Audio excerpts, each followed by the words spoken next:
ಪ್ರತಿ ತಿಂಗಳಂತಿಲ್ಲ. ಸಣ್ಣ ಜನ ಅಲ್ಲ, ಸಣ್ಣ ಅಮೌಂಟ್ ಏನಲ್ಲ. ಯಾಕಂತಂದ್ರೆ ವಿಶೇಷವಾಗಿ ಈ 2,000 ರೂಪಾಯಿಗಳಿಂದ ಎಷ್ಟೋ ಪಾಪ ಕುಟುಂಬಗಳು ಒದ್ದಾಡೋದಕ್ಕೆ ಅನುಕೂಲ ಆಗಿದಾವೆ, ಇಲ್ಲಂತೂ ನಾವು ಹೇಳಕ್ಕೆ ಆಗೋದಿಲ್ಲ. ಯಾಕಂದ್ರೆ ಒಂದು ಒಳ್ಳೆಯ ಮನಸ್ಸಿಟ್ಕೊಂಡು ಮಾಡಿದಂಥ ಯೋಜನೆ ಅದ.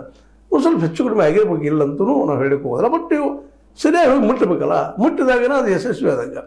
ಇದೇ ರೀತಿ ಟೀಕೆಗಳು ಈ ಕಿಸಾನ್ ಏನು ಕೊಡ್ತಾ ಇದ್ದಾರೆ ಪ್ರತಿ ಒಂದು 4 ತಿಂಗಳಿಗೆ 2,000 ರೂಪಾಯಿ, ಅಲ್ಲೂ ಸಹಿತ ಇಂಥ ಆರೋಪಗಳು ಮೇಲೆ ಕೇಳಿ ಬರ್ತಾ ಇದ್ದಾವೆ.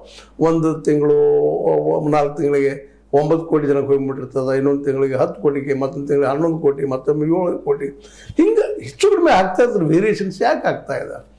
ಅದು ಬೇರೆ ಉತ್ತರ ಹುಡುಕಬೇಕಾದಂಥ ಪ್ರಸಂಗದ ಇವತ್ತು ಎರಡೂ ಕಡೆ, ಇಲ್ಲೂ ಸಹಿತ ಹುಡುಕುವಂಥದ್ದು, ಅಲ್ಲಿ ಹುಡುಕುವಂಥದ್ದು. ಅಂದ್ರೆ ಸಹಜವಾಗಿ ಇಲ್ಲಿ ಏನಾಗ್ಯದ ಎಂತ ಗೊತ್ತಾಗಿ ಹೋಗ್ಬಿಡ್ತದೆ.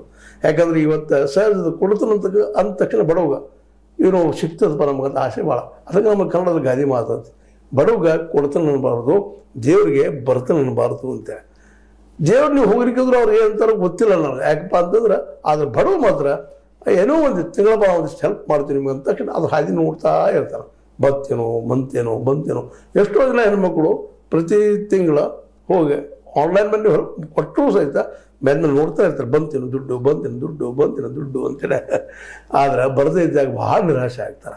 ಯಾಕಂದ್ರೆ ಭಾಳಷ್ಟು ಕನಸುಗಳು ಕಟ್ಕೊಂಡಿರ್ತಾರೋ, ನನಗೆ ಮಮ್ಮಳಿಗೆ ಇಷ್ಟು ಕೊಡಬೇಕು, ಮಗ ಹಿಂಗೆ ಕೊಡಬೇಕು, ನಾ ಇಷ್ಟು ಖರ್ಚು ಮಾಡಬೇಕು ಅನ್ನೋದು. ವಯಸ್ಸಾಗಿರ್ತಾರೆ, ಹೆಚ್ಚು ಯಜಮಾನಿಯರು, ಹೆಚ್ಚು ಮಿಡ್ಲ್ ಏಜ್ ಆಗಿರ್ತಾರೆ, ಅಂಥವ್ರಿಗೆ ಇವು 2,000 ಸಣ್ಣ ಅಮೌಂಟ್